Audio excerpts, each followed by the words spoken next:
They carted off the field in the first quarter of yesterday's 23-22 loss to the Panthers after taking a huge hit from multiple defenders. Olave was taken to a local hospital and diagnosed with a concussion. There's no timetable for his return.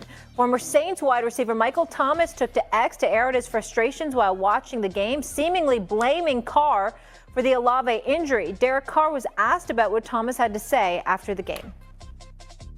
I have love for Mike, and when he does that, I don't really care for it, obviously. I've had so many teammates over the years, and he's like the one dude that didn't get along with me, and I don't know what I did to him. I don't know why he feels that way. I'm sorry, for whatever he's dealing with to make him feel like he's got to do that. I don't know, but he's never called me during any of this. My phone number has never changed. I've in fact called him on different occasions.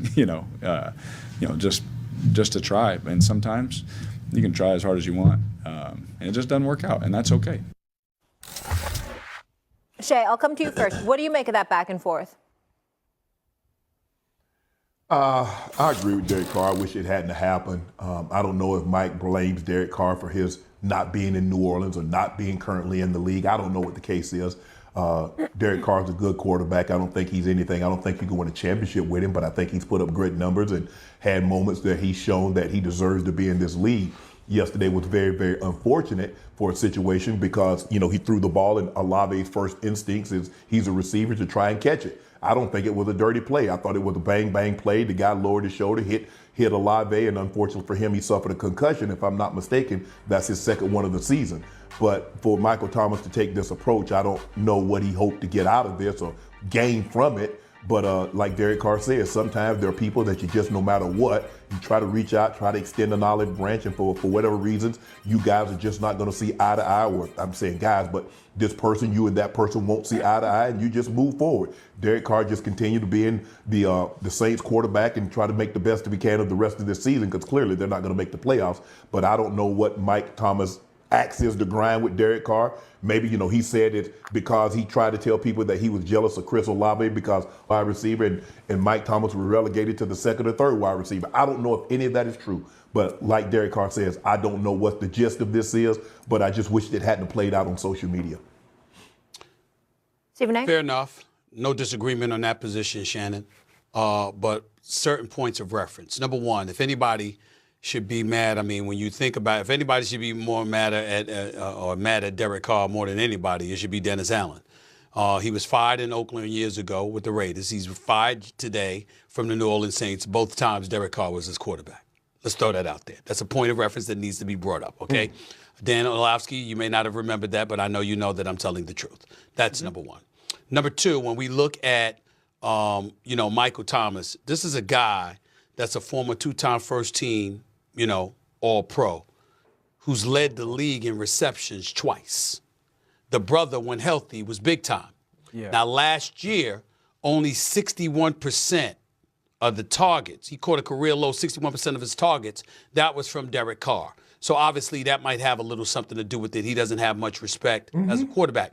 But I think that we've seen from Michael Thomas, with all due respect over the years, express a level of frustration and not necessarily do it in ideal fashion.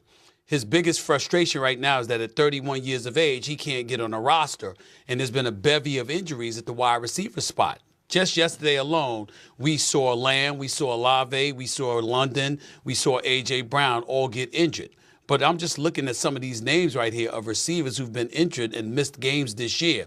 We've got Malik Neighbors, we've got Nico Collins, we've got Cooper Kupp, Puka Nacua, Rashee Rice, Deebo Samuel, Mike Evans, DK Metcalf, Stephon Diggs, Devontae Smith, Devontae Adams, T. Higgins, and Brandon Ayuk. And in Diggs, Ayuk, Rice, specifically, they're out for the year, and nobody has called Michael Thomas. And so here's the question. Is it because they haven't seen anything that's been that impressive because of what happened last year, and he's blaming Carr for that instead of himself?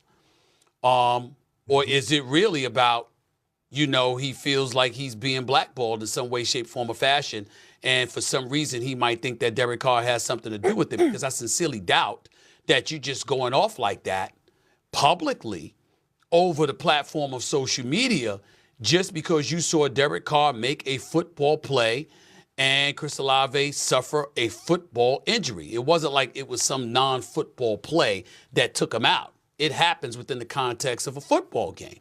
For him to go out on social media like that doesn't seem to make much sense. I would like to know more. I certainly don't want to castigate Michael Thomas, but he doesn't look great at this particular moment in time when you're 31 years of age, a former All-Pro, a former elite receiver who once signed for over $120 million, if I remember correctly, and that at the age of 31, you can't even get on a roster, and you pick these times to call out your former quarterback. It just seems to be more to it than meets the eye. I think, number one, you hope and pray Chris is going to be okay. You know, the hit is the hit, and hopefully he's going to be fine. I know Derrick Carr a little bit, just sitting in meetings with him. I don't know Michael that well. Never met him. Huge fan of his game. Derrick seems like a pretty classy dude, so I don't know the disconnect. Stephen, I'm a little bit with you. I have not watched the kind of coach's copy, all 22 of this play, just seen it in the highlight. It doesn't look like a hospital ball. It doesn't look like a just launch it up and disregard type of feel for the receiver. It just looks like he misses the throw. And so, you know, like there's moments when quarterbacks throw a ball. Like for me, this is just a miss by Derrick. I think if that ball is more accurate, Chris isn't going to take that shot. You know, sometimes you have quarterbacks when they throw a ball across the middle of the field and you're like, my gosh, dude, that throw, that decision is worse because it gets a guy blown up. That's kind of what Tom Brady has talked about over the past years, you know, not throwing certain throws because you're trying to protect guys. So I don't see that there. Again, I just see the highlight of it. I haven't seen the coach's copy of it. It just looks like more of a miss. I think it's one of those unfortunate things where highly emotional players kind of disagree on how their vantage point of something's happening. Yeah, I think the situation is that we've seen a lot of guys, Dio, and you've seen this in Stephen.A. watching the game and following it. A lot of times that ball high, receivers won't even jump for it. Right. They're like, man, because because here's the thing. That's where you're like, okay, I got to be a man about this. Because you see the free safety and the other safety, so you know you're going to get collapsed. And a lot of times you would see guys just, okay, I'm going to let that sail and hit the dirt. But I think the biggest thing is, Stephen.A., when you look at, you mentioned Michael Thomas's age. Michael Thomas was not a burner when he came out of college. And he's had back-to-back ankle injuries over the last couple of years that have robbed him of even more of his speed. And so when teams are evaluating him, what is he going to, because now he's mainly a slot receiver. He's not really getting away from people playing outside the numbers because his speed, because of those injuries, those lower leg injuries, has taken some of that out of him, even at the age of 31. And now teams are looking at him going off and doing this on social media. What team of the 31 teams that say, you know what, yeah, that's exactly what we're looking for, a guy that's volatile like this? Because if he says this on social media, what's he like in the locker room? Guys, we gotta leave it there. What general manager, what player director says that's what we want? Yeah, got to get one more break. Falcons at Saints on Sunday. Still ahead, guys. We saw some spectacular plays this week around the NFL, but which moment claims the top spot? We dive into that when we come back. And college basketball is back. The season tips off right here on ESPN after our show. Player of the Year candidate Juju Watkins will get things started. There she is as the number 3 USC Trojans face number 20 Ole Miss. And then at 2:30 Eastern on the... Xin chào tất cả các bạn đã quay trở lại với kênh YouTube của mình. Video ngày hôm nay